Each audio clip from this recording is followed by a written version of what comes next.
Allora, cominciamo. Di nuovo buonasera a tutti, grazie di essere venuti.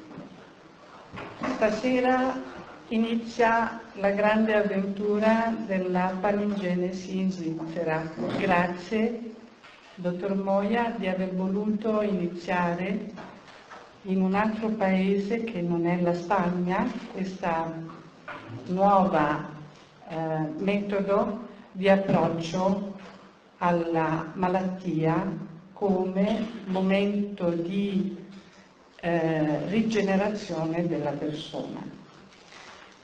Questa conferenza è stata organizzata dal gruppo di studio della palingenesi della Svizzera che inizia proprio qui a Lugano, quindi siamo molto onorati di essere tra i primi ad accogliere questa nuova metodica che ha un intento neuroscientifico importante, che è quello di unire una tecnologia di alta specializzazione sul cervello con gli stati mentali di un processo di rilassamento profondo che permetta all'operatore di entrare nell'universo interiore del paziente. Questa metodica non ha nulla di magico, non ha niente di improvvisato, nasce dalla saggezza di molti secoli che si è consolidata nell'ambito della filosofia, nell'ambito dell'etologia, nell'ambito della fisiologia e accoglie moltissimi stimoli dalla mitologia e dalla concezione aristotelica, tomistica e comunque galileana e moderna. Dico questo perché avete forse già capito che c'è un obiettivo profondo nella palingenesi, che è quello di unire alla tecnologia le humanities, è quello di dare all'approccio alla persona una concezione globale in cui non esiste solo il sintomo, non esiste la malattia avulsa d'organo, ma esiste la persona nella sua unità con tutto il suo patrimonio di sentimenti, di fisiologia, perché è un corpo, e naturalmente anche di esperienze, perché è il risultato di un'ontogenesi che riprende e ricapitola la filogenesi. Per questo il dottor Moia, a cui io voglio dare da subito la parola, è un ospite graditissimo perché ci sta conducendo a una concezione nuova della medicina, che lui ha chiamato la salute della persona. Quindi non la malattia, ma al centro la persona. Grazie dottor Moia di questa sua presenza a Lugano che abbiamo gradito moltissimo.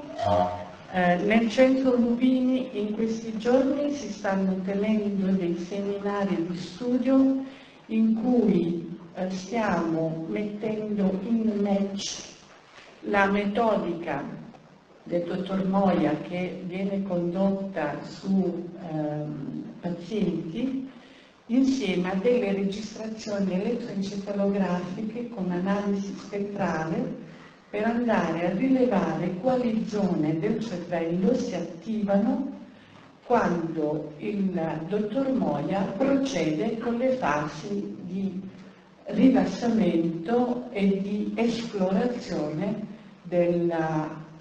quello che lui chiama universo interiore. Prego, dottor Moia, non voglio levarle altro tempo.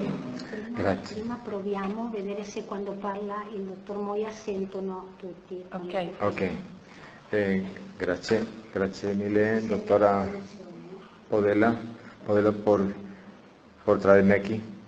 Gracias al grupo de profesionales de Lugano y de toda Suiza que me han traído aquí, y es un placer estar aquí. Los días que llevo aquí, la hospitalidad de ustedes es grande, y sobre todo la gran sorpresa que me he llevado de el poder registrar estas exploraciones. Para mí es un paso adelante.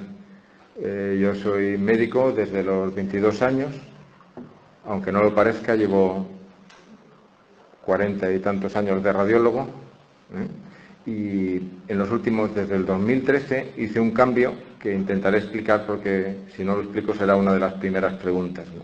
Como un radiólogo, un médico que nunca tiene una relación directa con los pacientes, de pronto se pone a hablar intensamente con las personas, y además entra hasta lo más profundo de las personas.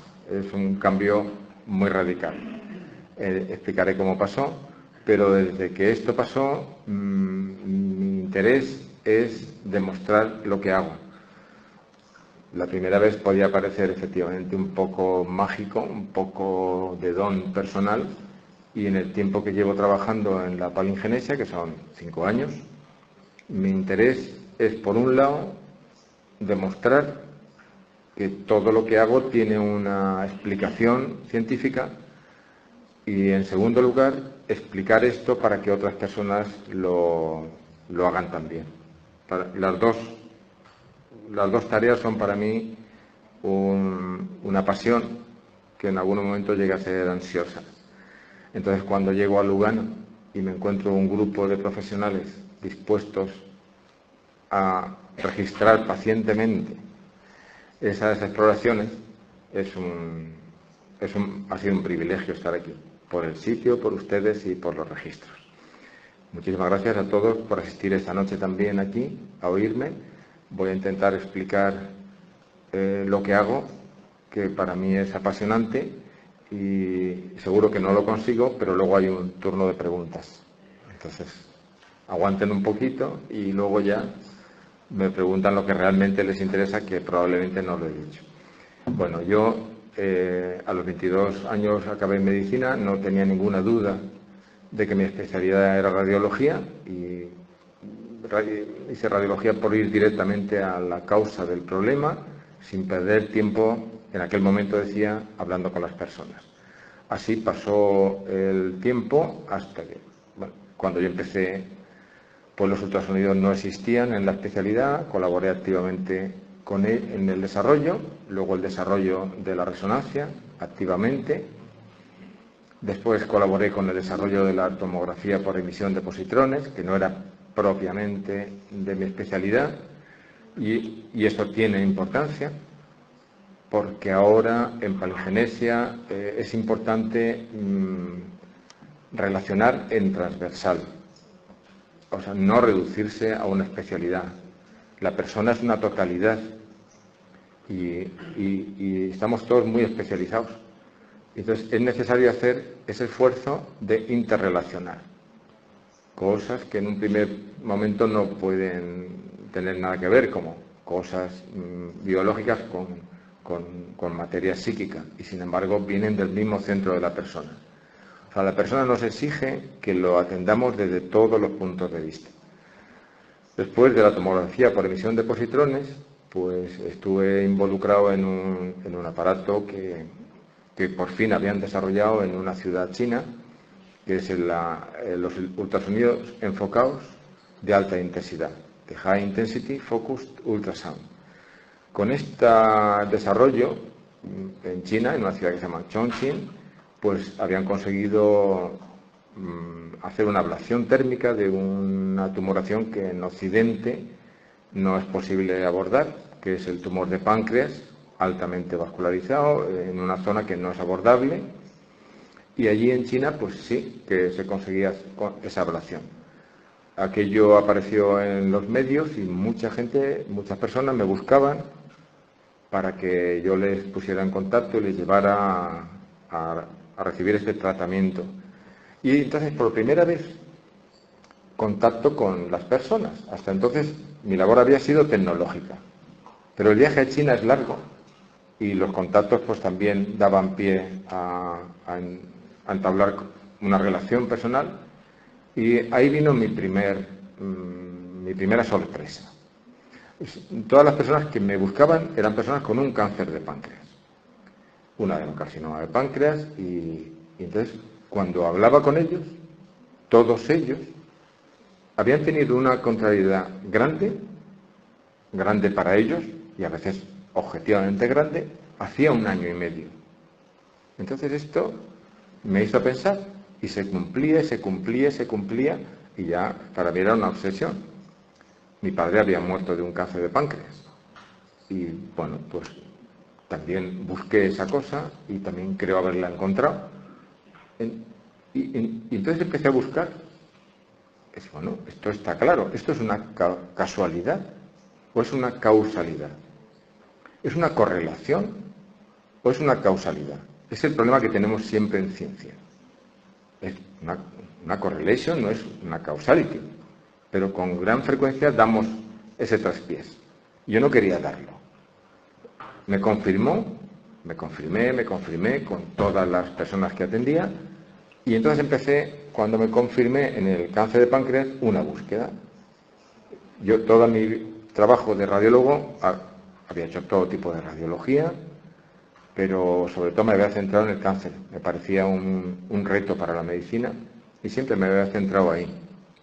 Por eso me pasé al PET, porque era una técnica de diagnóstico más precoz que las de los radiólogos. Entonces, bueno, me da igual, me paso al PET. Si yo no me he casado con la radiología, me da igual. Aquello no se entendió muy bien. Y ahora entiendo que tengo esa facilidad que luego he aplicado en palingenesia.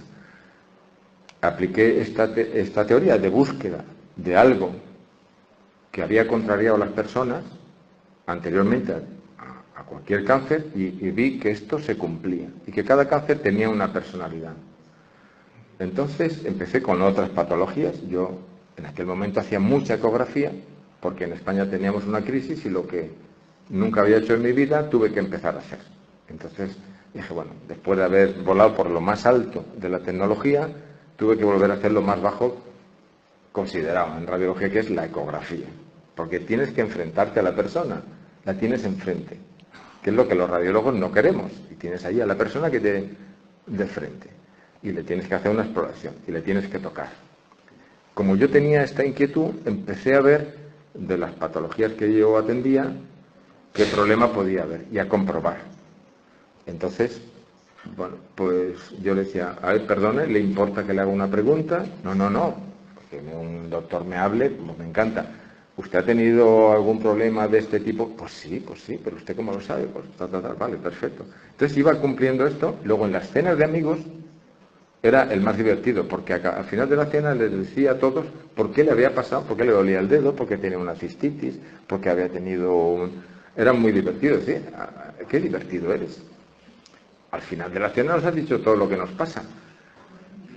Pero comprobé una cosa, que mi problema era que una patología liviana, pues se relacionaba, les dabas un poco de serenidad. Cuando una persona relaciona su dolencia con algo que le ha pasado, lo primero es que se serena. Yo eso lo notaba, me gustaba. O sea, entre pensar de dónde te vienen los tiros, por qué te viene esto, o saber por dónde, pues hay una serenidad. Y yo eso lo daba. Pero cuando era una patología grave, una parálisis, un cáncer, no conseguía. Digo, bueno, pero si hemos hecho la investigación, sabemos por qué es. En muchos de los cánceres de páncreas, venga, ya lo tienes. Costaba el cambio. Esta es una palabra clave, el cambio. O sea, a las personas no nos gusta cambiar.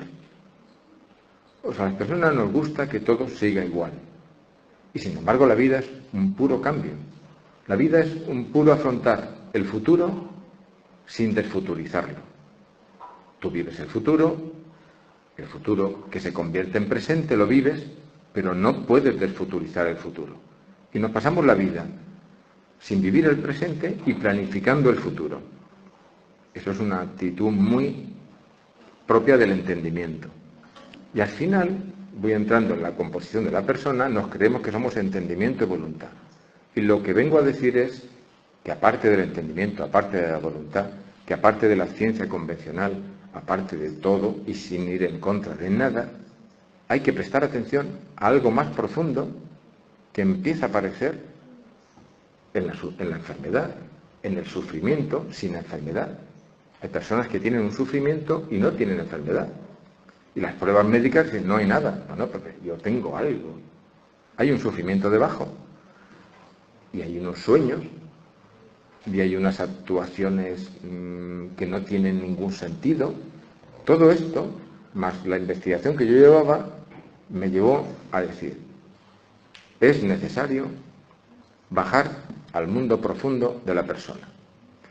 Cuando yo estudiaba segundo de medicina, acabé primero, iba a estudiar segundo, me decidí a hacer psiquiatra. Y pasé aquel verano estudiando psiquiatría. Cuando empezaron las clases de psiquiatría, el primer día dije, no, nunca seré psiquiatra. Me quitaron la afición. Como no conocen ustedes a los profesores que me dieron a mí psiquiatría, no pasa nada, ya son mayores. Y luego, pero en aquel momento yo estudié una frase de los psiquiatras que han estudiado la profundidad, decían, a los 2 años nos marcamos, a los 30 años dejamos de compensar y enfermamos. Entonces dije, 2 años, cada vez que yo pregunto a una persona por cosas que le han pasado, o sea, nunca llego a los 2 años. O sea, te dicen las cosas que le ha pasado hace 1 año, hace 5 años, hace 10 años, después de mucho interrogar. Y ahí ya no puedes, y ahí ya se para. Entonces dije, esta no es forma. Tengo que hacer una actuación introspectiva y voy a investigar. Entonces, la primera que investigo, la primera técnica de introspección, yo seguía de radiólogo y tenía mis rayas mentales y seguía ahí. La primera técnica me gustó mucho, porque era una técnica que se fijaba en el mundo Z. Ese mundo en el cual nosotros pasamos varias veces por la noche, cada hora y media, y cada hora y media pasamos por la onda REM, por la onda Z, y tenemos el sueño REM, y es cuando soñamos. Cada hora y media vamos pasando por ahí. Eso me gustó. Llegar a la onda Z, entonces, pues empecé a mandar personas para que hicieran esta exploración. ¿Qué pasa cuando hay profesionales de la exploración introspectiva de la persona?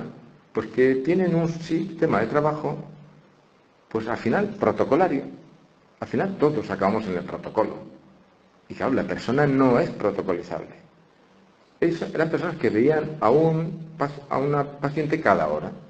Y yo lo tenía muy estudiado, esa persona. Digo, mira, quiero que hagas hincapié aquí, aquí, aquí, aquí. Oye, no, le han hecho el protocolo y no me habían hecho ningún caso. Oye, ¿cuándo quedamos para hablar? No tienen tiempo de hablar con nadie. Y dije, bueno, esto es una idea mía y lo tengo que hacer yo. Tengo que probarlo. Entonces, en enero de 2013 lo pruebo yo. Yo que nunca había hablado con pacientes, nunca había pasado una consulta convencional. Cojo una persona, pum, un amigo, digo, tú eres mi amigo, pues si eres mi amigo, demuéstralo aquí. Y así con amigos empiezo a practicar, digo, yo tengo que practicar esta técnica. Entonces un amigo me dice, oye, pues que es que me has curado los pies. ¿Pero qué pies?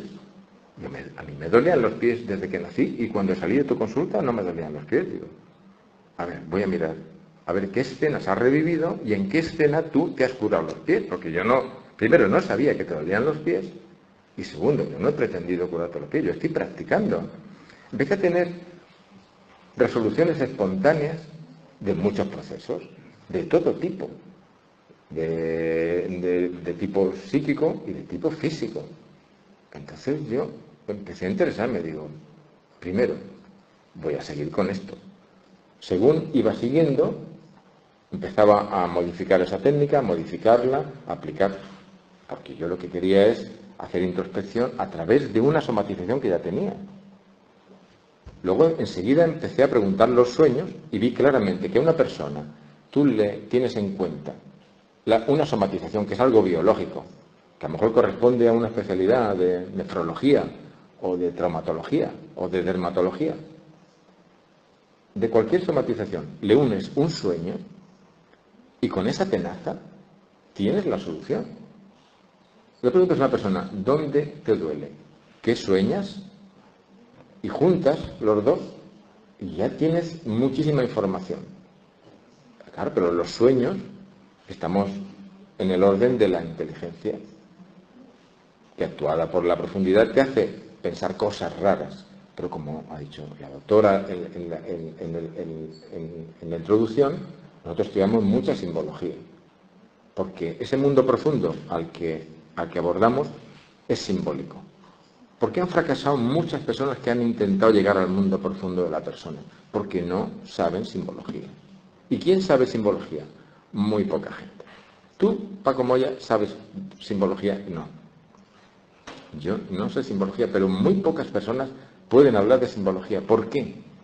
Pues porque la simbología es un idioma que te pone en comunicación el mundo superficial con el mundo profundo. Pero si pocas personas saben que hay un mundo profundo y pocas personas lo saben definir, pocas personas saben lo que es el símbolo. Entonces, si tú haces una revisión, como hemos hecho nosotros, de todas las definiciones de símbolo, entonces encuentras que todos te dicen más o menos, el símbolo es algo que te incita a profundizar, que te entusiasma hacia el misterio. Siempre todas las definiciones son así. Hay una parte que es evidente y una parte que no es evidente. Siempre te lo van diciendo. Nosotros ahora mismo tenemos una antropología muy potente. Cuando yo empiezo a entrar en el mundo profundo, veo enseguida que hay un centro en la persona. Y ese centro de la persona igual te manda una somatización al cuerpo, que te manda un sueño a la inteligencia, que te manda un acto fallido. Y dice, bueno, ¿yo por qué he hecho esto? No sé por qué he hecho esto. O sea, hay muchas cosas que hacemos y no sabemos por qué. Cuando hacemos una historia de la vida a las personas que vienen, esto es lo que más les cuesta reconocer. Dime cosas que hayas hecho en tu vida que no tienen sentido. No, todo tiene mucho sentido. Bueno, vale. El partido no ha acabado todavía. Has empezado y al final de la sesión digo, mira, tus relaciones sentimentales, tus relaciones profesionales, la cosa más importante, la has tomado por esto, no por lo que tú creías. Hay muchos actos fallidos. Y luego hay muchos afectos desordenados. Dices, bueno, pero esto, ¿por qué yo me he casado con este? ¿Por qué yo tengo este amigo? ¿Por qué yo hago...? Al final, tú vas cogiendo a las personas, esas cosas que se han alterado en muchos campos, los unes y ves que hay un centro que lo ha mandado. Entonces encontré a Edith Stein. Edith Stein dice, hay un centro en la persona. ¿Qué estaba diciendo Edith Stein? Estaba diciendo algo que le leyó a Teresa de Jesús, que es la persona española más citada de todos los españoles. Es una mujer y es una monja, pero fue la única persona que cuando en toda Europa se extiende pues el nominalismo de Ockham, es la única que protesta. Dice, no señor, hay un centro en la persona. Y escribe, sus teólogos le llevan la contraria y dice, hay un centro en la persona. Lo he visto místicamente. Y ese centro, escribe el castillo interior o las moradas. Hay una parte externa en la persona que corresponde a la muralla, donde están los vasallos, los centinelas, que corresponde al entendimiento, a la voluntad, al cuerpo, a los sentimientos. Y luego hay una morada, otra, hasta que llegas a la séptima morada, donde está el centro de la persona. Edith Stein lee a esta y dice, ¿cómo esta mujer ha llegado aquí si yo con Edmund Husserl y todos los fenomenólogos no consigo llegar? Yo digo, bueno, yo ya tengo un filósofo, un antropólogo que me dice que hay un centro en la persona. Y eso apoya mi idea de que la pangenesia tienes que atender a la historia de la vida de la persona, todas las manifestaciones del tipo que sean. Y seguimos trabajando. En diciembre de 2016, llevaba 3 años trabajando, encuentro un filósofo español, Bueno, por ahora todos son españoles, claro, yo tiro para mi casa. Se llama Leonardo Polo, que había muerto en el 2013. Y durante toda su vida había tenido una intuición, a los 23 años, de que la única posibilidad de conocer lo que es la persona es abandonando el límite mental.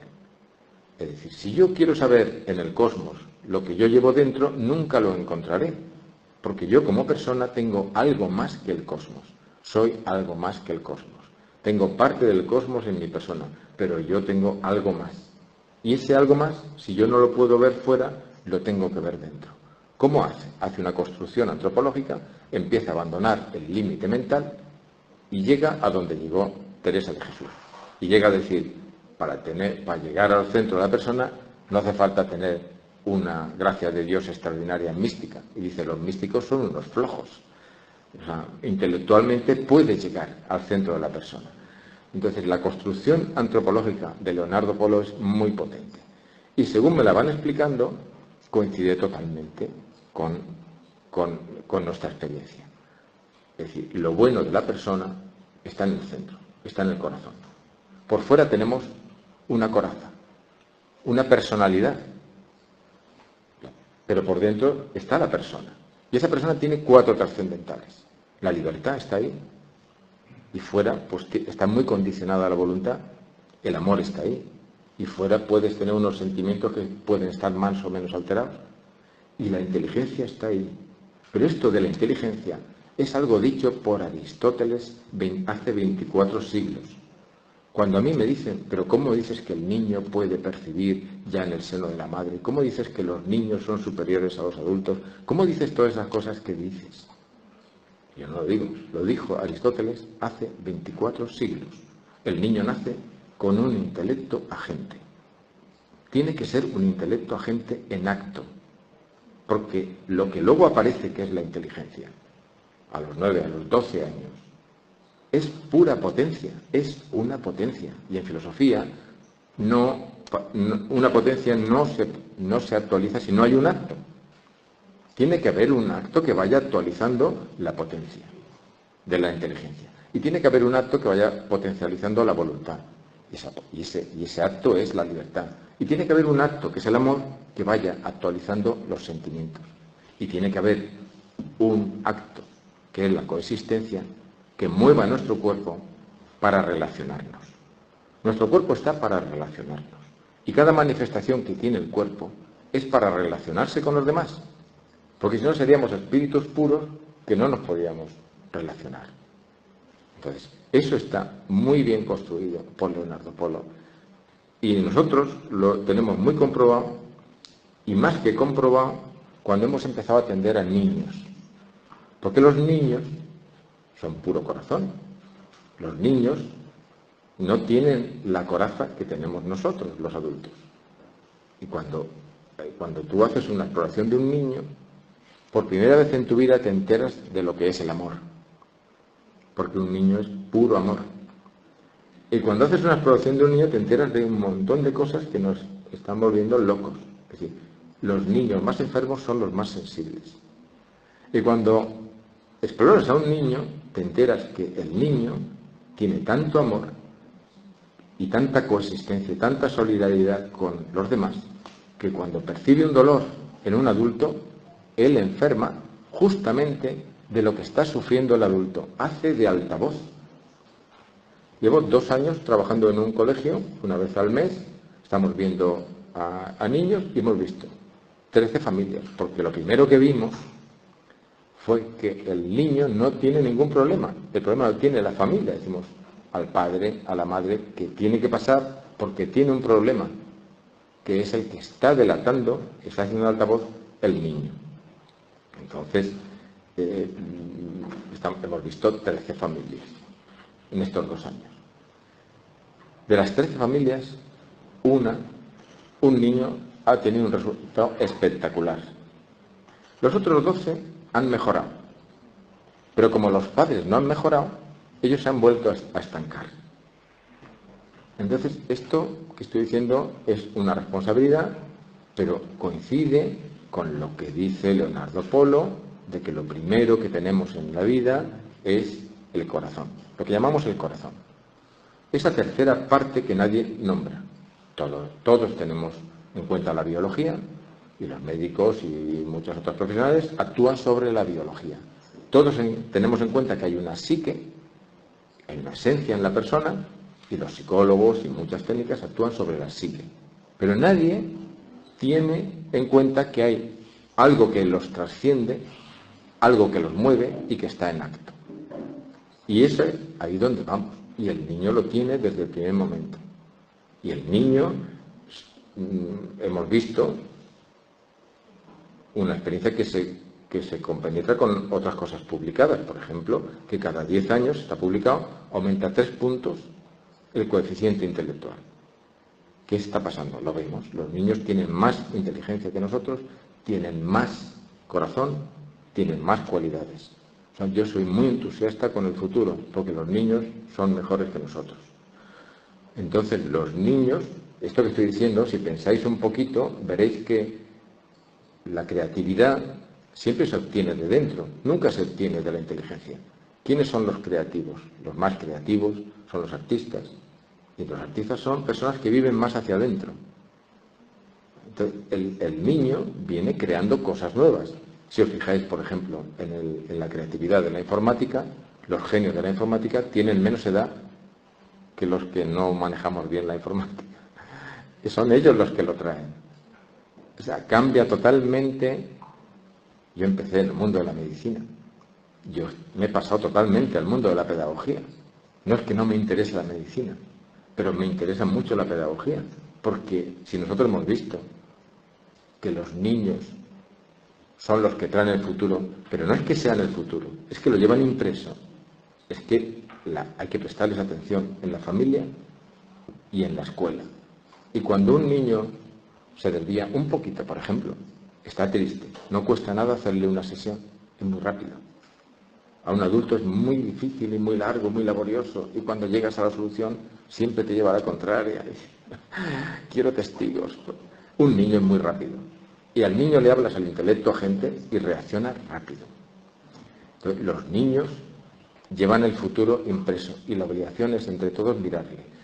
Por ejemplo, niños que hemos visto con déficit de atención. ¿Por qué un niño tiene déficit de atención? ¿Cuándo yo tengo un déficit de atención? Cuando tengo la cabeza con tantos problemas que me impide concentrarme. Pues un niño igual. Los niños que tienen déficit de atención son los niños que han absorbido, como Bob Esponja, han absorbido los problemas de los adultos y no se concentran en clase. Uno de los profesores me ha dicho, desde que estamos en este proyecto, desde hace 2 años, yo miro a los alumnos de otra manera. Antes eran los problemáticos, ahora son los sensibles, los superiores. Cuando un niño es hiperactivo, está protestando por un problema de los adultos a los cuales les molesta que el niño sea movidillo.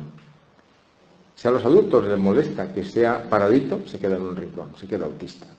Siempre lo hacen, como todo altavoz, para llamar la atención, pero no para llamar la atención de ellos como personas, sino que nos quieren decir, venimos con otro nivel, y ese nivel que traemos no soporta esas discusiones que estáis teniendo. Bueno, si estamos hablando, para vosotros estáis hablando, para mí estáis discutiendo. Ellos son los que han demostrado que hay una vida profunda. ¿Qué hacemos en palingenesia? Vamos buscando a ese niño que llevamos todos. Todos hemos sido alguna vez en nuestra vida ese niño que trae una novedad. ¿Dónde ha quedado ese niño? Pues enterrado. Enterrado. Entonces, en mi país cantamos una canción cubana que dice: cuando salí de Cuba, dejé enterrado mi corazón. El corazón está ahí enterrado. Entonces hay que desenterrarlo. Entonces, pasamos a la adolescencia, lo hemos enterrado y a vivir. Construimos un adulto como si no pasara nada. Y pasa. Entonces, cuando bajamos ahí, decimos, oye, cuando tú construiste el adulto, te dejaste olvidado aquí unas cuantas bombas de profundidad. Y hay que hacer una desactivación controlada de esas bombas, que es lo que hacemos. Y al hacerlas, la cara de las personas unas personas que dicen, es como si me hubiera quitado un peso, es como si hubiera llevado un saco toda mi vida, es como si hubiera llevado arrastrando mochilas, es como si no hubiera tenido las gafas limpias, tengo claridad. Es tan sencillo como, es decir, tenemos la posibilidad de que nuestra infancia no sea muy buena, pues tenemos la posibilidad con la palingenesia de limpiar, volver ahí y limpiar, y volver a nacer tal y como venimos.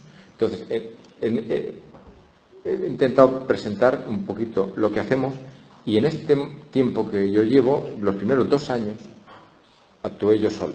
Yo estaba trabajando de radiólogo y luego solo pues iba experimentando esta técnica. Cuando me sacan fuera me dicen, usted ha tenido, no sé si, cuando haces unos resultados tan espectaculares, pues te llaman. Digo, venga usted y tampoco te puedes negar, ¿vale? Entonces, cuando yo salgo y grabo la primera charla y empiezan a llamarme de sitios, o sea, yo en aquel momento dije, esto es muy sencillo, porque para mí era muy sencillo. Luego, hoy digo que es muy difícil. Es muy difícil. ¿Por qué? Pues porque tenemos esa mentalidad segmentaria de la persona y nos cuesta mucho interrelacionar. Antes he citado a Aristóteles con el intelecto agente. Si Aristóteles dice que hay un intelecto agente y está ahí desde el principio, la humanidad ya tiene que haber reconstruido esta estructura de la persona humana, ahí con el intelecto agente y añadiéndole los otros 3 trascendentales. Pero aquello se olvidó por Ockham, se olvidó por el nominalismo. Entonces, si cuesta tanto interrelacionar, cuando yo empezaba, pues decía, bueno, ¿lo veis claro? Dice, no vemos nada. Dije, bueno, voy a dividir. Voy a dividir primero la formación en aprender a hacer una introspección. Entonces, ¿cómo hago la introspección? Y hay decenas de personas profesionales que la hacen y muy bien. La hago aprovechando una ventana que tenemos de forma natural las personas. La ventana se llama duerme-vela.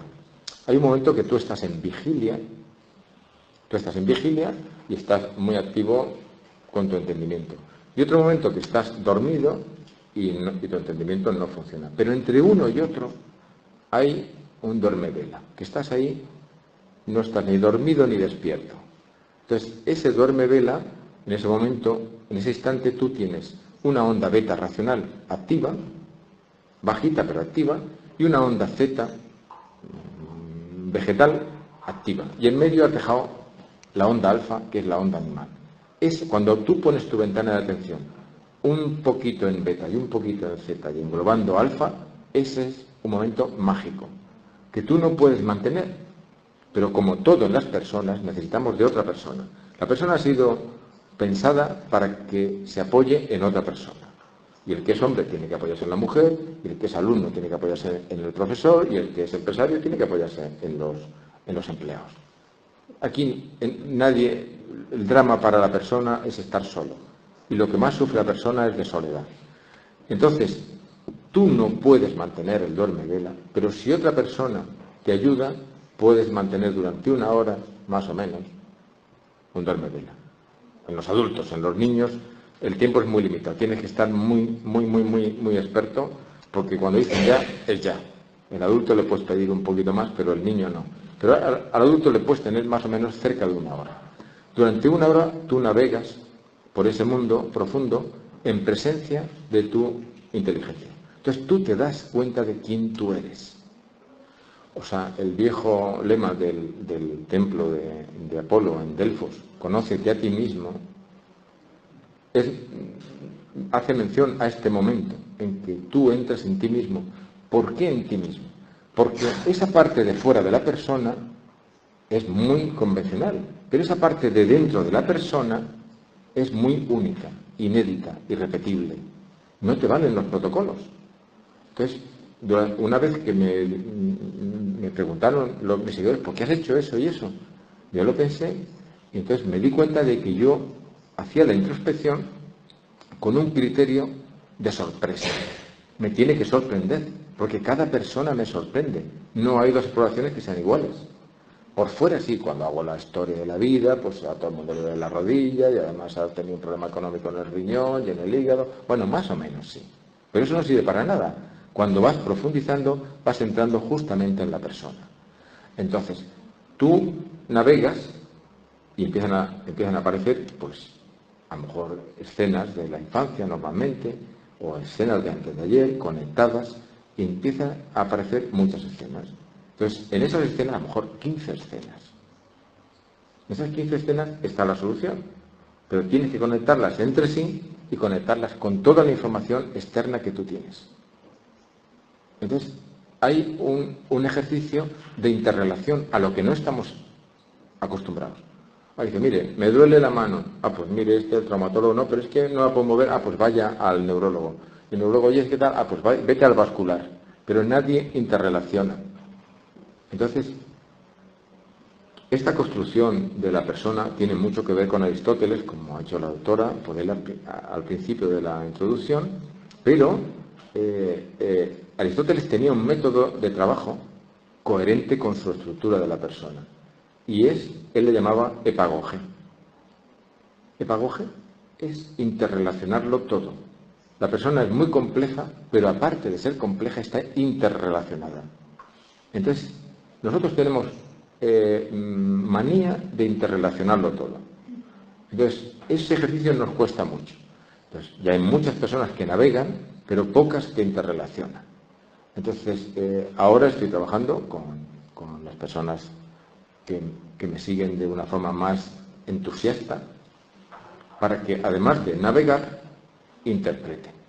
¿Cómo se hace esa interpretación? Con un método que, como no, inventó Aristóteles y, como no, ha sido olvidado.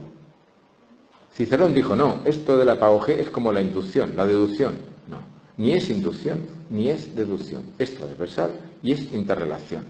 Tienes que interrelacionar continuamente. Y ahora, cuando tienes todo interrelacionado, te ha costado muchas horas. Nuestra frase es decir, ahora vamos a la sesión y no tenemos ni idea de lo que te pasa. Y hemos hecho 18.000 interrelaciones que se ha quedado con la cintura partida. Y sin embargo no sabemos, porque lo que sabemos es externo. Vamos buscando lo profundo. Y lo profundo tenemos que conectarlo con todo lo que hemos averiguado. Es decir, si ha tenido un cólico renal derecho, esa herida que tiene en la profundidad, tiene que explicarla. Tienes que explicarlo todo. Entonces, alguna sesión me han dicho, Paco, ¿por qué has hecho esto? Digo, porque no estaba saliendo una explicación total o estaba saliendo lo que ya sabíamos. Y eso no es explicación. Entonces, cada persona te sorprende. Yo cuando empecé a estudiar medicina me dijeron, no hay enfermedades, hay enfermos. Vale. Pero luego vas a la práctica y en la práctica siempre teníamos protocolos porque es la única forma de funcionar. Por primera vez, yo no veo enfermedades, yo veo enfermos, personas. Entonces, yo pienso que ahora que hemos encontrado esta técnica que me ha dicho cómo yo interpreto de interpretación, muy pronto tendremos personas, yo tengo ya un grupo que lo está haciendo muy bien y espero que muy pronto lo hagan ellos, porque ya me sorprenden haciendo interpretaciones que yo no he hecho. Con lo cual, se demuestra que esto no es un don mío, esto es algo que puede hacer no cualquier persona, eso decía al principio, no cualquier persona, hace falta ser muy especial. Y la especialidad que busco en los que me siguen es que le gusten las personas. Y esto que estoy diciendo no es ninguna trivialidad. O sea, que le gusten las personas. O sea, que le guste el trato con las personas. No que le guste aplicar métodos de forma fría, sino que le guste asombrarse porque cada persona es diferente y te llegas a asombrar. Entonces, una vez que tengamos, yo creo que pronto, un equipo que mucha gente que navega y mucha gente que interprete, pues tendremos que abordar el siguiente paso en palingenesia, que es encontrar el sentido de la vida. Últimamente, a lo mejor yo estoy más sensibilizado por esto, pero hay personas que el motivo de consulta es me propuse en mi vida hacer esto, esto y esto y esto. Lo he conseguido y no soy feliz. Muchas personas. ¿Por qué? Porque cuando tú te propones esto y esto y esto, te lo has propuesto con la voluntad, en el orden de la voluntad. Y la voluntad no te hace feliz porque es una potencia. Lo único que te hace feliz es cuando tu corazón, el centro de tu persona, hace lo que tiene que hacer. Y eso es único, inédito, irrepetible. O sea, nadie te puede decir desde fuera, tú haz esto, porque tú eres único, lo tienes que ver tú. Entonces, cuando tú te conoces a ti mismo, cuando tú te haces la introspección, cuando tú ves cuáles son tus valores, tus cualidades, que no tienen nada que ver con tu sociedad ni con tu familia, son tuyas. Cuando tú haces lo que tienes que hacer, entonces eres feliz. Entonces, espero muy pronto poder hablar aquí en Lugano, como no, que siempre se hacen las primeras cosas importantes, del sentido de la vida.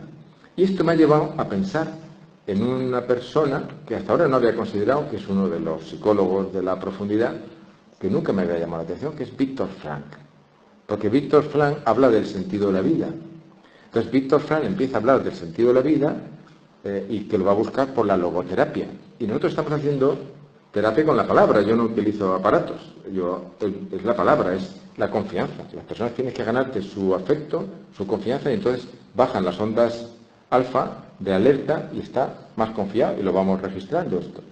Entonces, cuando tú te buscas su confianza, entras con tu palabra y le haces un tratamiento, que se lo hace él. Él al final tiene que interpretar él. Y entonces, investigando por qué Viktor Frankl hizo esta terapia, porque encontró a un filósofo. Yo he citado a Teresa de Jesús, he citado a Leonardo Polo, y hay muy poca otra gente que te hable de forma profesional del centro de la persona. Y ese filósofo podía ser en el cual se inspiró Viktor Frankl, que es Max Scheler. Max Scheler, durante 8 años, trabajando con los fenomenólogos, él llegó a definir, dice, hay un cuerpo, hay una psique, pero hay algo más allá de la psique que le llamó espíritu. Hay 3 cosas. Nosotros trabajamos con 3 cosas. No es cuerpo, alma, es cuerpo, alma y espíritu. Es fuerzas, es psique y es trascendencia. Hay una tercera. Y él se inspiró ahí, y ahí formó. Yo creo, me veo muy cercano ahí, como cogiendo la antorcha y intentando trabajar con mi equipo en ese sentido. Entonces, buscando el sentido de la vida, espero pronto, porque en el fondo estamos muy contentos con los resultados, pero me parece que hay que seguir hasta encontrar el sentido de la vida, porque lo que estamos haciendo es haciendo una labor negativa. Es decir, tú tienes este dolor, este sufrimiento, te lo quito, pero no te va a hacer feliz. Igual que no te va a hacer feliz conseguir los objetivos de la voluntad, no te va a hacer feliz el que yo te quite este sufrimiento, porque en el fondo estoy diciendo, y está ahí, que la enfermedad, el sufrimiento, te trae un mensaje de cambio desde el centro de la persona. ¿Pero de cambio a qué? Tampoco yo te voy a dar un cambio convencional. Te tengo que ayudar a encontrar cuáles son tus cualidades. Y en el momento en que uno ejerce sus cualidades, que para él son muy fáciles y para los otros es muy difícil, entonces es feliz. Y la sociedad funciona cuando toda persona pone al servicio de la sociedad sus cualidades. Que todos tenemos una cualidad única que nada más que tenemos nosotros y no tiene nadie más. En el momento en que la encontramos, imaginaros qué felices.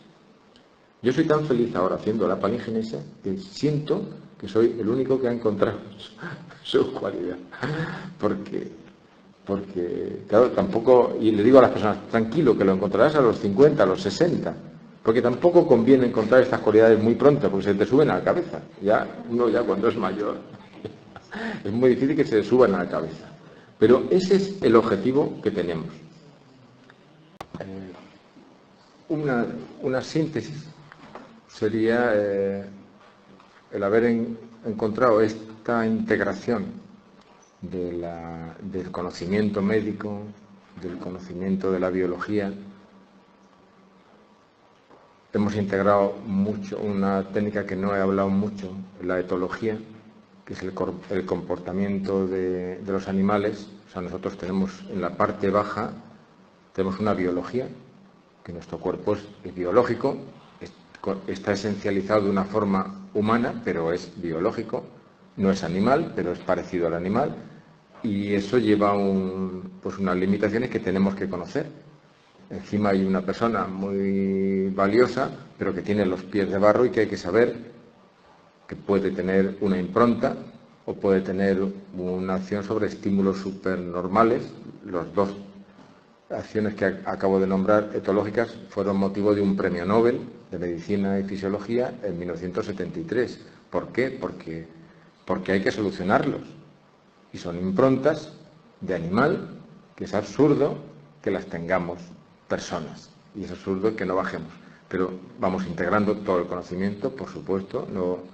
Y ese conocimiento integrado, al final, ¿cuál es el propósito de la palingenesia? Que la persona sea feliz.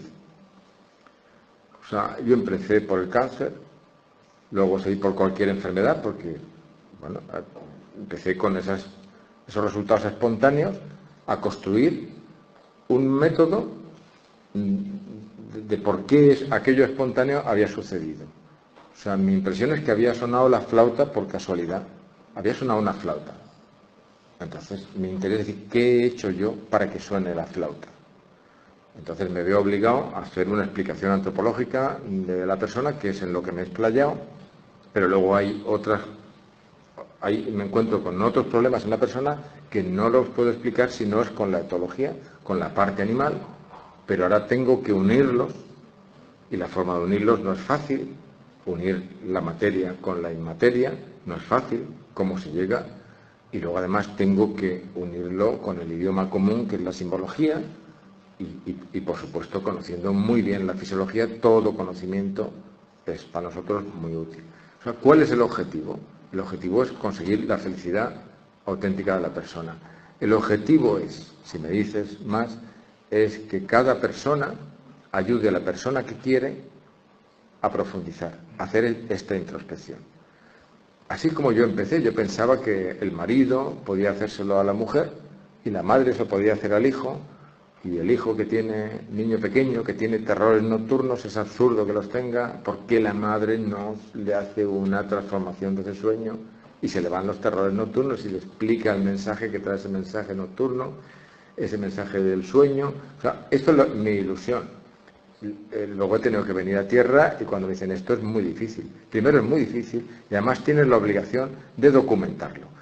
Tengo que desarrollar un método que funciona y una fundamentación muy potente.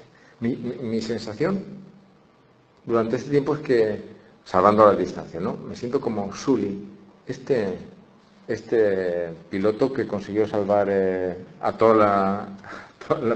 todos los tripulantes en el río Hudson. Y entonces lo consigue salvar y a día de hoy sigue en juicios y que tiene que explicar lo que ha hecho.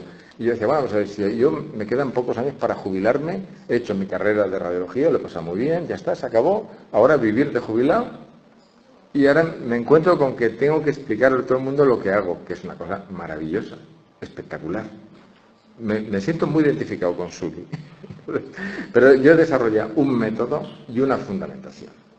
El método funciona, y funciona porque alguien ha dicho, por ejemplo, pasan cosas un poquito mágicas, de conexión, de ver, yo mismo me asustaba, decir, ¿cómo esta persona me ha buscado, ha venido tal cual? ¿Cómo esta persona, que se repite todos los días, ha soñado el día anterior, que sabía que iba a verle yo, algo que es la solución de su problema? Digo, es que este trabajo mío es muy sencillo, nada más que tengo que preguntarle qué ha soñado el día anterior. No pasa en todos los casos, ¿no? Pero estas cosas son un poco como mágicas, hasta que descubro que en el 1952 hay un físico alemán que se llama Schumann y que ha descubierto la onda resonante de Schumann, que lleva su nombre, y que vibra precisamente a un ritmo de la onda teta, 783. En el sitio donde nosotros metemos la banda de atención, en la parte de arriba de onda teta, y está el 783. Y el armónico de 783 es 1566, que ya estás en beta.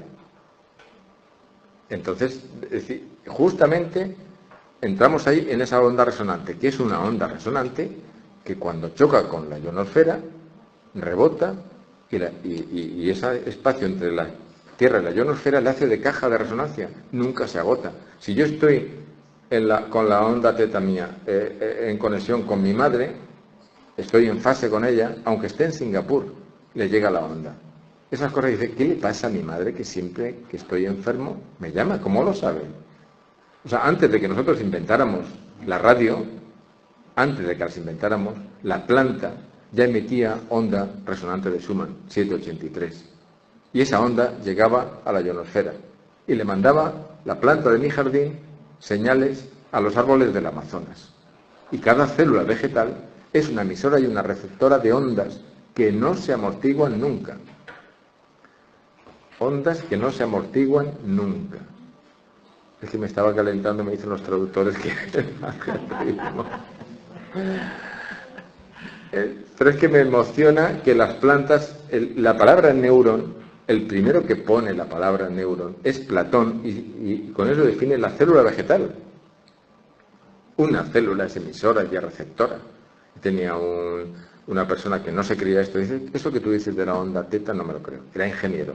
Y en su jardín hizo una experiencia. Tengo aquí una planta, la monitorizó. Y efectivamente dice, mira, las plantas no sabían. Tienen ritmo circadiano, por la noche duermen y por la mañana se levantan. Digo, pues no te la lleves a Estados Unidos porque te va a dar un jet lag a tu planta. Entonces, por la mañana se levantan y están ahí, entre 7 y 8, pum, pum. Entonces mata una planta que está a 2 metros. La quita, le quita toda la tierra, que es cuando se muere la planta, y se la lleva. Y esta, que estaba aquí, hace así. Se baja. ¿Qué ha pasado? Cada uno que interprete lo que quiera, pero está 2 horas como en duelo, o 2 horas como diciendo, a ver si me van también a me quitar, o como me van a quitar me anestesio a mí mismo, todas esas teorías que han salido. Y a las 2 horas sube. Esa planta está emitiendo y esta está recibiendo. Y las personas estamos emitiendo y estamos recibiendo. Y esa onda zeta funciona desde el primer momento que venimos a este mundo. Emitimos teta y empezamos a conectarnos con el mundo total. Nuestra primera célula inicial se conecta con el mundo total porque tiene un intelecto agente. Lo que pasa es que no sabe que se conecta. Entonces hace falta que venga un palingenésico y le reconecte y le ayude. Pero mi objetivo es que cualquier persona le ayude a otra persona a la que quiere. Y ya lo he conseguido. Lo que pasa es que para eso he tenido que darles curso al marido, curso a la mujer, y ya hay mujeres que le hacen sesiones al marido y maridos que le hacen a la mujer. Y es bonito, porque es en la intimidad cuando se conocen de corazón a corazón. Evidentemente, dottor Moia, in questi giorni ci stiamo rendendo conto che la base di tutto sono le correlazioni, le relazioni.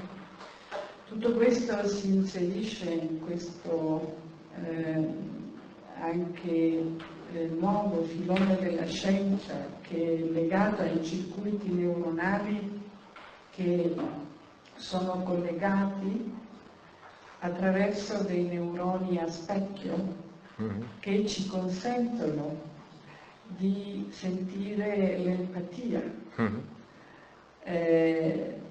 Questo è un altro correlato scientifico dell'esistenza di qualcosa di noi che non conosciamo e che possiamo esplorare. Io volevo chiedere se qualcuno vuole porre delle domande al dottor Moia. Grazie.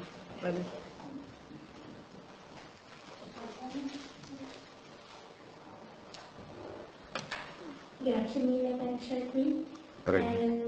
Io volevo chiederle se poteva farci un paio di esempi concreti di questa interpretazione che fa di pazienti che ha visto lei, di questa interpretazione di problemi somatici che lei interpreta con la simbologia, Dos cuestiones concretas de interpretación. Vamos a ver, me viene a la cabeza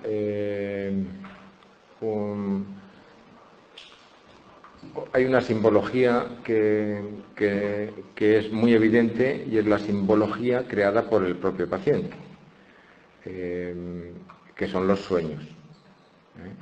Y luego hay otra simbología que es una pena que no la conozcamos porque está escrita hace siglos, ¿no? Que la doctora Podela lo ha citado, que es la mitología. La mitología es pura simbología. Entonces, te voy a contar un caso. Es una persona que ha tenido 7 relaciones en su vida, una mujer, 7 hombres en su vida, y los 7 desastrosos. Esto es bastante frecuente, por desgracia. Y 2 de ellos ha vuelto a tener una nueva relación, después de que ha sido tormentosa la anterior, y ha vuelto otra vez. Y viene tan desesperada que dice, o esto funciona, o yo me quito la vida, porque no puedo más. Son 50 y tantos años, y entonces empieza la sesión, y entonces cuando le aparecen las sesiones, le aparecen escenas con esas personas, entonces en el fondo hay una cosa que se cumple en todos. Y es que todos han tenido una cosa algo que es muy frecuente, que no lo tenemos en cuenta, que es la lucha del padre contra el hijo. Todos ellos, todas esas 7 personas son personas que han luchado contra su padre. Y ella, sus referencias, todas son, para ella su hombre es su padre, que su padre ha luchado contra su abuelo. Esto os puede parecer un poquito raro así de entrada, pero si os dais cuenta, una de las películas que más éxito tiene es de Star Wars, es el padre contra el hijo. Y otra es Indiana Jones, es el hijo que quiere demostrarle al padre. Y otra es Prison Break, una serie que es... Siempre que hay un guión del hijo contra el padre, hay éxito. Si queréis tener éxito en una obra de teatro o una novela, si de fondo hay el guión del padre contra el hijo, vais a tener mucho éxito. Porque es inveterado y está descrito en el mito de Edipo. Edipo es una trilogía. Entonces, es una trilogía en que el padre, en la primera parte, el padre de Edipo manda a matarlo. Bueno, el soldado le da pena, se lo da a un pastor, el pastor lo regala a unos reyes de allí al lado que no tenían hijos. Segunda parte, Edipo va al oráculo de Delfos, le dice que se va a casar con su madre y va a matar a su padre. Entonces, el horrorizado se aleja de sus padres adoptivos, que pensaba que eran sus padres, y en el alejamiento mata a su padre y se casa con su madre. Conocéis la historia. Y la tercera parte es los 2 hijos de Edipo quieren matar a Edipo, y sus 2 hijas le salvan. En la segunda parte, cuando él descubre que se ha casado con su madre y que ha matado a su padre, sin querer, no es que esté enamorado de ella, él coge 2 puñales y saca los ojos. Es simbólico todo. Es decir, si mi inteligencia me ha llevado a esto, ¿yo para qué quiero los ojos? Edipo se hizo una palingenesia, cerró los ojos y se hizo una palingenesia. Porque la inteligencia le había llevado a aquello. Ese mito está ahí escrito. Es súper frecuente. Entonces la interpretación ahí es decir, vamos a ver, pim, es tu ejemplo de hombre, por una serie de símbolos que le ponemos, el hombre que para ti es el ejemplo de hombre es tu padre. ¿Qué tiene en común tu padre con estos 7 hombres? Tu padre era Edipo, tu padre era el primogénito. Cuando a un hombre, esto es una cosa, un consejo que habría que dar a todas las personas antes de casarse. Antes de casarse, alguien amigo tendría que regalarles un babero, ¿no? Un babero para cuando caigan las babas, porque cuando este matrimonio, esta pareja tenga un niño, si es niño, a la madre hay que ponerle el babero, hay que ponérselo a la madre, porque se le cae la baba con su hijo primogénito. Y si es niña, hay que ponerle el babero al padre. Entonces es el síndrome de Electra. Entonces, la madre le cae tan bien su hijo que el padre tiene celos del hijo mayor. Y el hijo mayor le gusta mucho Star Wars y al padre que tiene un hijo le gusta mucho Star Wars. Porque se ven reflejados el padre contra el hijo. Entonces, la interpretación ahí era decir, siempre que hay esta serie de relaciones que son erráticas y erróneas, hay que buscar qué tienen de común. Entonces, al final, es decir, tu ejemplo de hombre es tu padre. Tu padre es un hombre que ha luchado contra tu abuelo. Entonces, cuando ves yo le digo de broma, ¿ves? Por ejemplo, tú me ves a mí, que soy perfecto, y te quedas tan fría. En cambio, ves a un Edipo y te vas para él. O sea, hay 100 caballeros y hay un Edipo, y esta mujer está improntada por Edipo, por los hombres de Edipo. Y los descubren y van hacia ellos y no saben que es un primogénito. Pero es que la impronta es algo que funciona a nivel animal. Y no nos gusta decir que somos animales, y no lo somos. Pero hay una parte biológica que es improntable, biológica y psíquicamente. Y lo estamos estudiando porque es premio Nobel. Al levantar, al salir el pato del cascarón, lo primero que ve que se mueve, que es grande, cree que es su madre, aunque sea una pelota de fútbol. Entonces a nosotros nos pasa igual, pero con lo inteligente que somos hay que descubrir cuáles son nuestras improntas. ¿Por qué hacemos cosas que no queremos hacer? Entonces ahí la interpretación era esta. Es decir, tu ejemplo de hombre es tu padre. Y los 7 hombres que has tenido, y con los que has vuelto varias veces, que no te lo puedes quitar de encima, son Edipo. Por ejemplo, otro caso. Es decir, una persona, cuando hay un comportamiento que no es muy normal, hay que investigar la impronta. A lo mejor no hay una impronta, a lo mejor es otra causa. Pero, por ejemplo, mujer que convive con un hombre que es alcohólico y maltratador.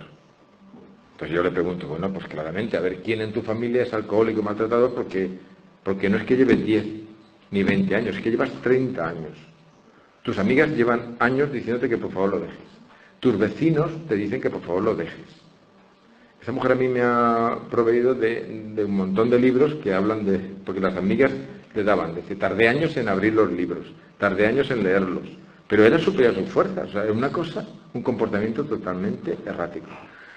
Entonces descubrimos en la sesión que hay una escena con los 2 años en que va a visitar a unos parientes, que no son sus padres, porque su padre en su familia cercana, investigando, no había nadie ni alcohólico ni maltratador.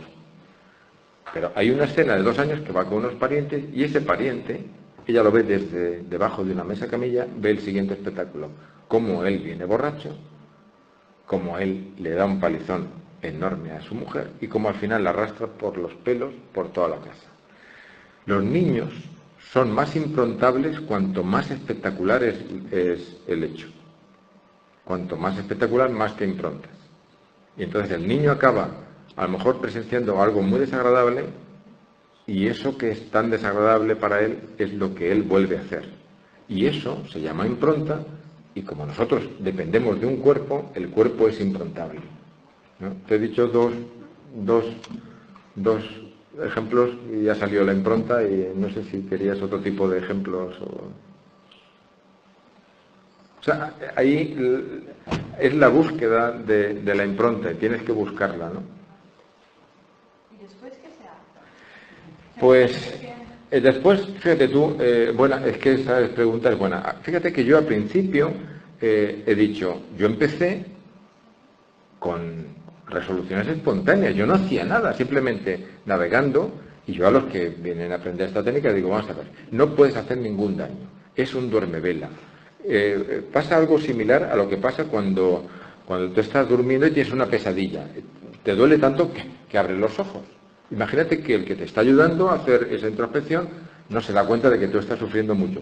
Bueno, pues te abres los ojos porque estás más que consciente. Cuando estás en esa situación, la persona sabe lo que piensa todo el mundo alrededor. Los que nos exponemos somos los que estamos ahí. Es lo que esté consciente, está hiperconsciente. Tiene su conciencia racional y además tiene su percepción profunda que es total. Entonces, yo digo, bueno, ya sabéis cómo se hace, venga, empezar menos a embarazadas, que no es conveniente porque el bebé está ahí, a todo amigo que se deje, a practicar. Y entonces ellos vienen, oye, pues que a este le he curado, al otro le he curado, vienen como encantados, ¿no? O sea, hay unas personas que resuelven de forma espontánea por el mero hecho de que su razón pues se da cuenta de algo. O sea, el simple hecho de resetear, hay como un reseteo que no es, a mí me cuesta decir que es consciente, pero eso puede pasar. Eso es lo mejor. Me acuerdo ahora de una persona que vino porque su niño no hablaba. Entonces vimos que efectivamente no hablaba porque porque ya se había pasado los 9 meses gritando en el seno materno y no le había hecho caso a la madre. Yo, tienes que cambiar. Entonces empecé a tratar a la madre. Y la madre, pues, bueno, empecé a tratar pues todo el peso ese que tenía y que hacía sufrir al niño. Y ella me dice, oye, que mis hermanas se ríen mucho de mí porque me has curado las varices. No sabía ni que tenías varices. O sea que ahí, cuando tú entras, primero, no hacer daño. Segundo, hay resoluciones espontáneas. Entonces es una cosa tan natural que a mí me parece que es mi sueño, que todo el mundo lo puede hacer. Segunda cosa, tienes que razonarle. Dile, mira, ves aquí, por este símbolo, tu referente es tu padre de hombre. Entonces, ¿qué tiene tu padre? Pero no es que sea tu padre, es que tu padre, con las peculiaridades que tiene de hombre que ha peleado contra tu abuelo y ha sufrido, y tú lo has visto sufrir. Entonces, cuando tú estás en una reunión y ves un hombre que ha sufrido con su padre, es que te atrae. Y no es porque sea ni feo ni guapo, y las amigas dicen, es que no te pegues, no sé, pero es que me lo hago. Entonces, te atrae. Entonces, cuando tú le razonas eso, el adulto, o sea, la experiencia que tengo es que cuesta mucho. El niño, se lo dices al intelecto agente mirándole, al niño hay que mirarle como si fuese un abuelo. Y le miras fijamente y le explicas. Y lo entiende, y cambia. Y viene el padre, bueno, sí, ya le he explicado esto al niño, pero el niño no entiende. Digo, el niño lo ha entendido perfectamente. El problema lo tengo contigo. Entonces, cuando la persona es mayor, pues le cuesta y se revuelve porque siempre sale lo que no quiere. Porque tienes que cambiar tu vida, darle otro rumbo. Y entonces le dices, entonces, ¿qué tengo que hacer? Pues tienes que, por ejemplo, enfrentarte a tu cuñado y no consentir que tu cuñado venga aquí a casa destrozando tu familia. Vale, pero concretamente, ¿qué tengo que hacer? Digo, pues tienes que, como por esto, enfrentarte a tu cuñado y decirle qué tal. Vale, pero así en concreto, ¿qué me dice? No sabes. ¿Por qué no te vas a tu casa? Es desesperante. Entonces, ¿cómo lo hemos resuelto? Bueno, hacemos una primera sesión, la segunda la hacen conmigo y la tercera de refuerzo con la persona que le ha preparado. Porque cuesta mucho. Y luego hay otras personas que se niegan. Entonces, por eso, como eso cuesta tanto que cambien, digo, yo prefiero tratar a los niños. Y entonces empecé con los niños. Y resulta que es que los niños están alterados por los adultos, con lo cual, en ese colegio hemos dicho, vamos a ver, necesitamos familias que digan, vamos a tratar a tus niños. Pero lo más probable es que tengáis que pasar tú, y a lo mejor el abuelo o un tío. Entonces, a quien el niño esté detectando tiene que pasar y resolver su problema. Acéptalo porque es muy doloroso tener una niña que ha tenido un problema, que depende de la madre y la madre se niega a pasar. Tengo 2 madres que se niegan a pasar. Y eso es muy doloroso para mí. Entonces, el gran problema es el cambio. Yo al principio decía, bueno, pues fuera. Eres libre, yo he hecho mi trabajo, ya haz tú lo que quieras. Pero últimamente pues tengo cada vez más, y como tengo cada vez más ayuda, entonces hay que apoyarles.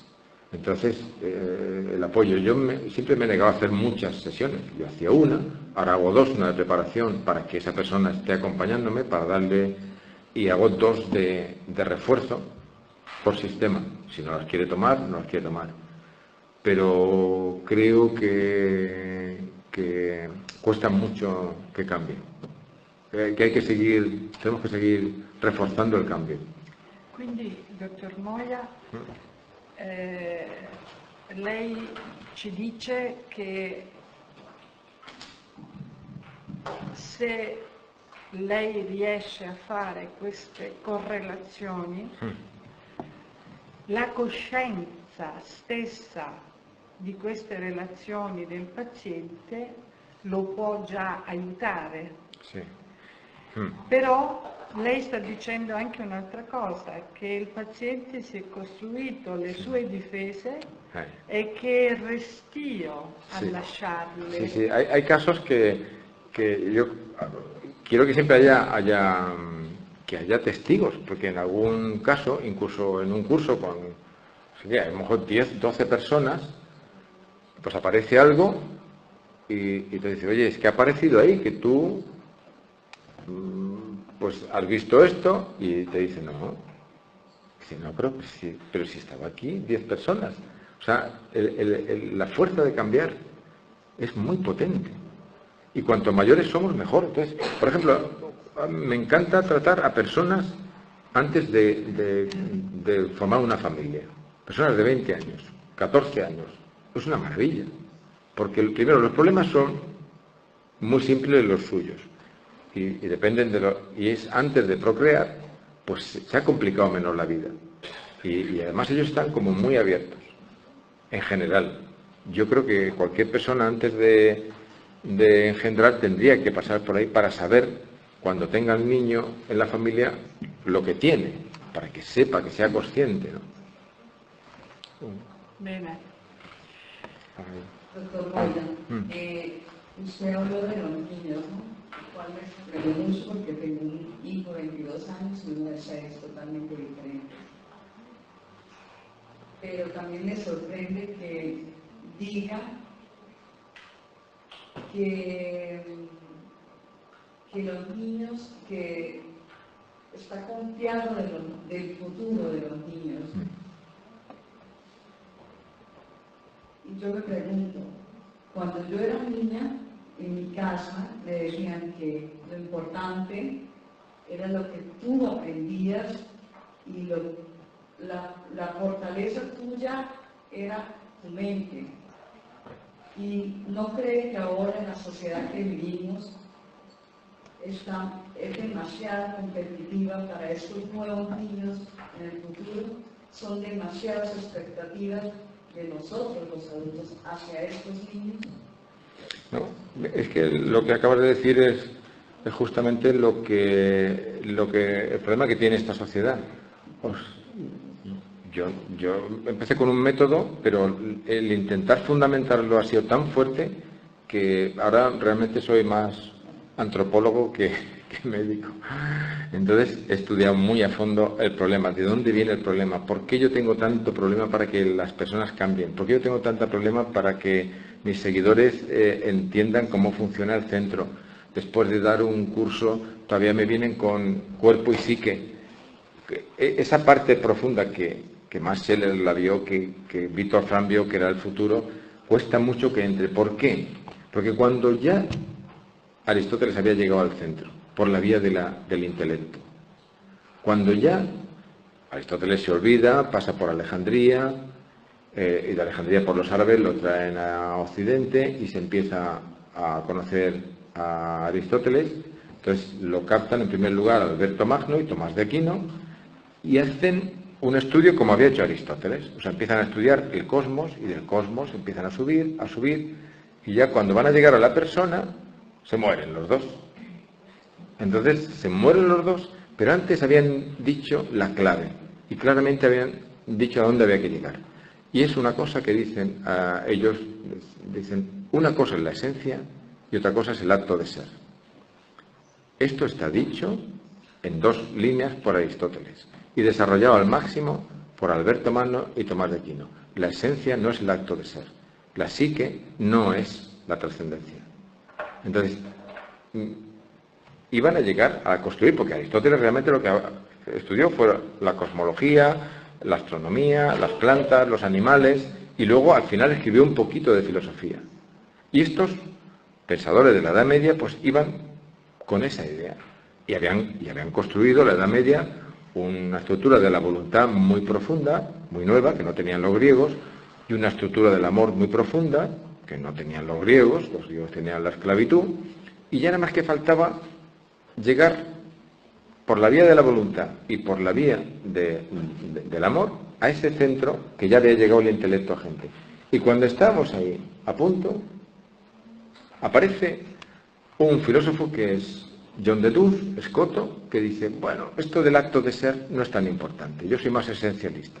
Y ya viene el otro, Occam, que dice, fuera, ¿para qué complicarse con universales por dentro y por fuera? Estamos hablando del siglo XIII-XIV. Y en el siglo XIII-XIV, Occam dice, lo que vale es lo singular. Y llevamos desde entonces fijándonos en lo singular. Decimos mente, pero en lo singular. Lo singular es lo singular. Y ya está, no os traigan nada. Esto parece, tiene sentido, pues adelante. ¿No tiene significado? No importa. Y dice, ¿tiene sentido? Es una cosa que decimos muchas veces, pues esto makes sense, pues para adelante, muy bien. Aunque no es, claro, viene un filósofo de la ciencia, que es Karl Popper, y dice, es que toda hipótesis científica es falsable. De entrada ya es falsa. ¿Por qué? Porque tiene pocos datos, porque no está interrelacionada. Entonces vivimos en un mundo que decimos mente a lo que no es mente, porque lo singular está en el orden de la voluntad, y eso se llama nominalismo. Hay filósofos que se rebelan, dicen esto no puede ser, y vienen los idealistas, que quieren a través de la razón llegar al centro. Y hay otros que se rebelan, Heidegger dice, por el sentimentalismo, y quieren llegar al centro, y no llegan. Estamos en la corteza, y estamos diciendo, este es el futuro de los niños, es alimentarlos para que lleguen a tener la razón, y cuando tengan la razón, pues que triunfen. Ese es el error. Es decir, hay un sociólogo, se llama James Flynn, que dice que cada 10 años sube 3 puntos el índice, el coeficiente intelectual. En mi época nadie de mis compañeros tenía 100 puntos de coeficiente intelectual, y ahora hay muchos niños con 140. Y dentro de 100 años habrá niños con 200, porque esto es un hecho. Y el hecho es que los niños cada vez son mejores, y son mejores desde el principio. El problema en educación es ese. Cuando tú dices, vamos a decirle nuestros conocimientos a ellos. ¿Cómo explicas tú que los conocimientos informáticos sean de jóvenes? No se lo hemos explicado nosotros. Los de mi época eran ingenieros, mecánicos, eléctricos, pero no eran informáticos. Son todos jóvenes. Hay un montón de datos que te lo dicen, pero nosotros los que lo encontramos. O sea, el amor que encuentras en un niño no lo encuentras en un adulto. Entonces, todo cambia. Tú tienes que mirar a tus niños como diciendo, eres superior a mí, en dotación, no en experiencia. Y la educación tiene que tener el profesor respeto al alumno porque es superior, en dotación, no en experiencia. Y tiene que tener un respeto a la creatividad. Este mundo tiene que seguir evolucionando y ellos son los creativos.